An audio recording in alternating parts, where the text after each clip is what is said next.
présente, je suis Jean-Baptiste Jouve, je suis le responsable des Jeunes Républicains du Gard.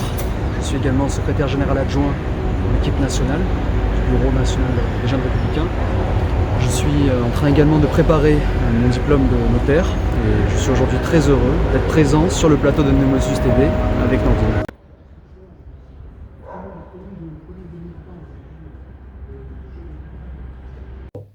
Bonjour et bienvenue sur Nemosus TV. Nous avons l'honneur et le privilège d'accueillir Jean-Baptiste Jouve. Jean-Baptiste, bonjour, merci d'avoir accepté l'invitation. C'est un honneur pour nous sur Nemosus TV de t'accueillir. C'est avec plaisir, merci de l'invitation Nordine, je suis très content d'être ici. C'est un honneur pour moi aussi, c'est une émission jeune, nouvelle que je prends plaisir à regarder. Jean-Baptiste, tu vas nous parler de toi.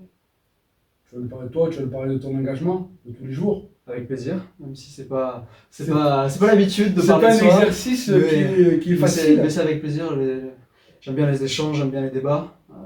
J'aime bien venir à la rencontre de tout le monde, prendre plaisir à discuter. C'est sympa. Jean-Baptiste, tu fais quoi dans la vie? Actuellement, je prépare mon diplôme de notaire. Je devenir notaire, voilà, j'ai été reçu, j'ai réussi le concours et donc là je suis lancé dans cette formation. Ça c'est d'un point de vue professionnel et d'un point de vue politique, j'ai pris la décision de m'engager aux élections municipales de 2020 pour Jean-Paul Fournier. Cet engagement il m'a conduit aujourd'hui à occuper les fonctions de responsable des Jeunes Républicains du Gard et aussi ce travail a été récompensé par une nomination notamment au niveau national où je suis secrétaire général adjoint du mouvement Jeunes et Républicains. Qui compte combien d'adhérents? Qui est un mouvement très dynamique, qui est bien géré par Guilaine Carayon, son président, qui est aussi le porte-parole de notre parti. Il a compté jusqu'à 20 000 adhérents au moment de l'élection présidentielle, signe d'un mouvement de plein de vitalité, de force, de panache, qui aujourd'hui compte à peu près 4 et 5 000 adhérents, un jour de cotisation. Et dans le Gard? Et dans le Gard, c'est un petit peu les mêmes proportions. En tout cas, moi, ce que je regarde, et ce qui m'intéresse le plus, c'est militer, c'est bien. Prendre sa carte, c'est bien, mais militer, c'est mieux. Être actif, c'est ce qui compte le plus. Et étant actif chez les Jeunes Républicains, aujourd'hui, on est entre 25 et 30 dans le département, ce qui fait une section dynamique. Jean-Baptiste, la droite limoise a du mal à s'unir. Est-ce qu'elle sera unie un jour? Et d'ailleurs, est-ce qu'elle sera unie aux prochaines municipales? Pour être unie, l'unité c'est bien, mais ça se fait pas en claquant des doigts. Moi, ce que je crois beaucoup, c'est un leader qui s'impose, un leader qui a envie, qui a la force des convictions. Et c'est là que l'unité est emportée, c'est là que l'unité se crée. C'est la dynamique qui crée l'unité, c'est le leader qui crée l'union entre tous les différents courants. Moi, j'y crois, et j'ai envie de vous dire, il le faut. Sinon ce sera la défaite et moi je ne la souhaite pas. Je crois que la droite au pouvoir derrière Jean-Paul Fournier depuis 2001, elle a un bilan de très bonne facture, qui est reconnu en fait par tous les Nîmois. Je pense que si on les interroge, il y aura une vraie adhésion au bilan de Jean-Paul Fournier, au-delà des partis, au-delà des clivages. Et donc moi je poursuis sur ce travail enclenché dans l'intérêt de Nîmes et dans l'intérêt des Nîmois. Et je m'inscrirai. Juste le nom Jean-Paul Fournier fait 30% déjà. 35. 35%. Tout compte. Tout compte, effectivement. 35, oui, tout le monde le connaît, Jean-Paul Fournier maintenant. Plus besoin de le présenter. Bilan très positif. Bilan très positif. Nîmes est sorti de l'anonymat dans lequel elle avait été plongée par les communistes. Jean Bousquet avait amorcé un travail pendant 15 ans, un petit peu auparavant. Mais Nîmes est vraiment sorti, je pense, s'est installé dans le classement des villes qui comptent en France. Le travail qui a été fait pour la restauration du patrimoine, de son urbanisation, un centre-ville métamorphosé, un dynamisme économique qui s'est retrouvé, qui se poursuit. Non, il y a un bilan très positif. Après, la politique c'est le temps long, on ne résout pas tout du jour au lendemain, mais là, après 3 mandats et un 4e mandat bien entamé, il y a un bilan qui parle.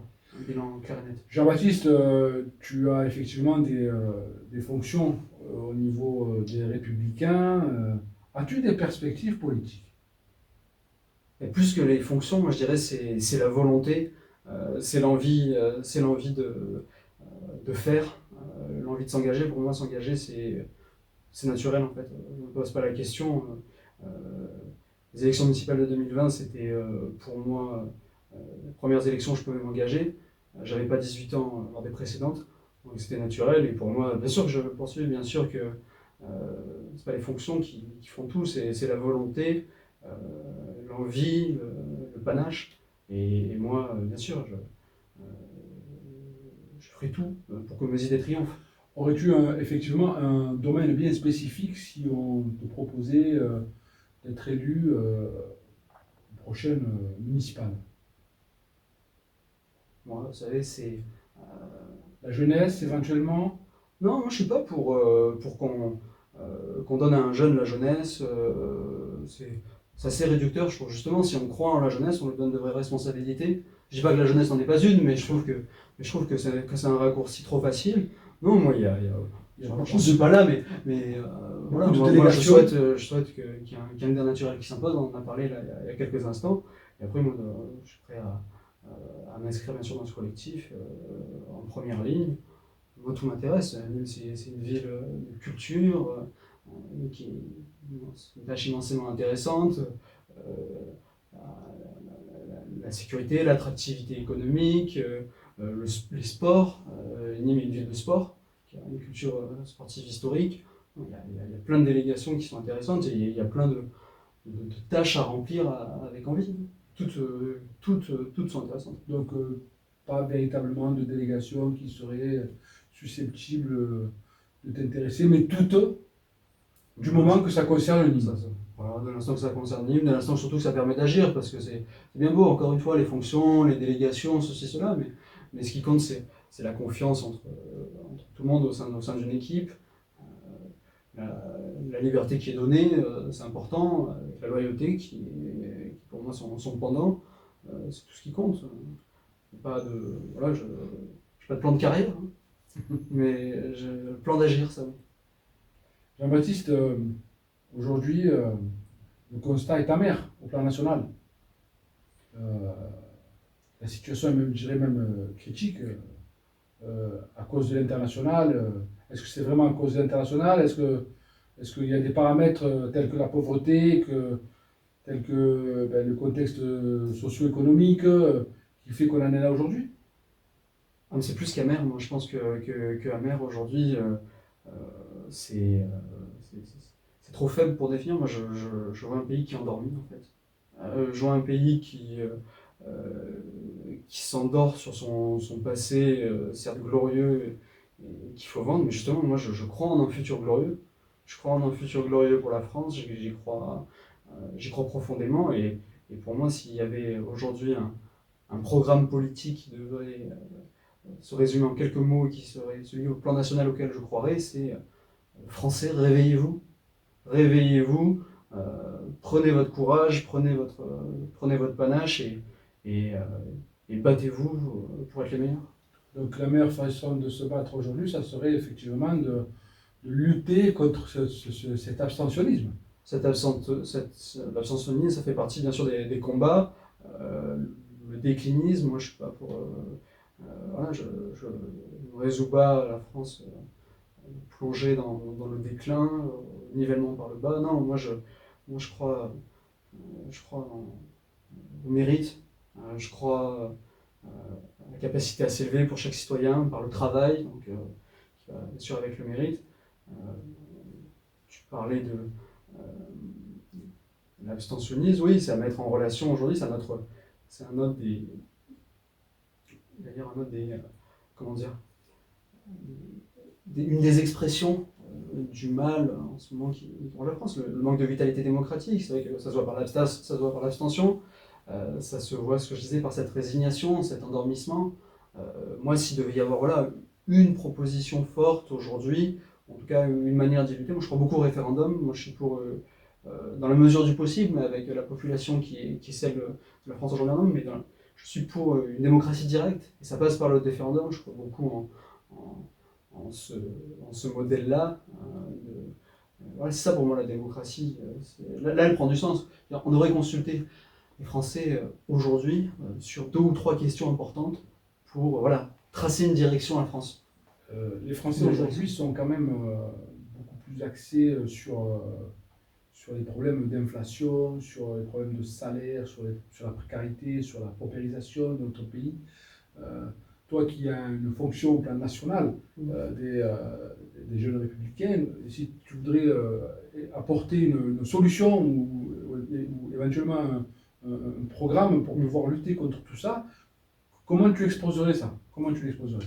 Et c'est un des principaux, je pense, soucis que rencontrent les Français aujourd'hui, c'est moi ce en quoi je crois et ce qui doit susciter l'adhésion, ce qui doit emporter l'unité des Français autour d'un projet de société, c'est un travail qui est récompensé, c'est-à-dire celui qui travaille beaucoup, il ne doit pas avoir de difficulté à terminer la fin du mois. C'est aussi simple que ça.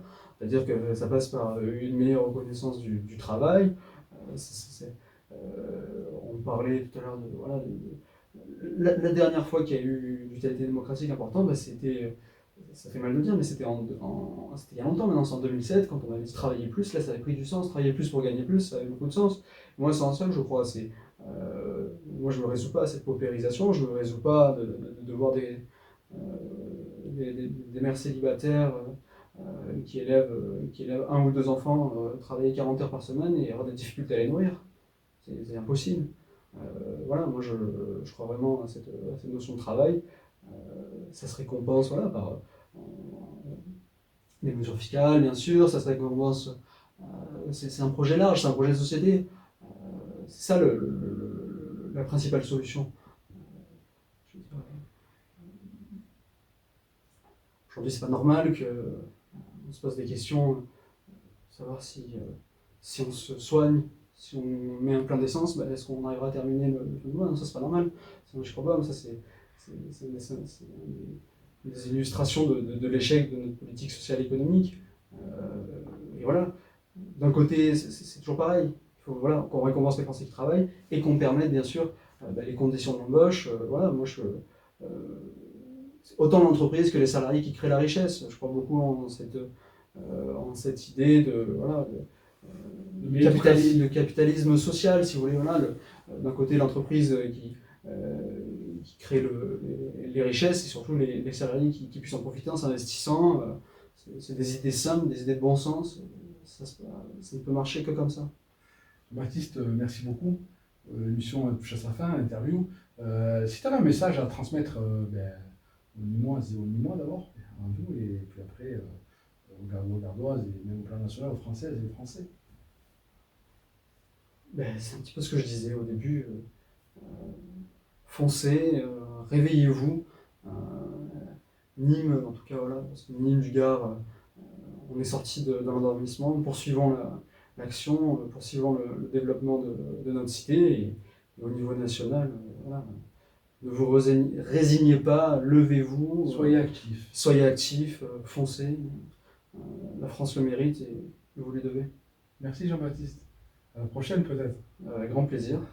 Salut. Nordine pour Nemosus TV, Jean-Baptiste Joux.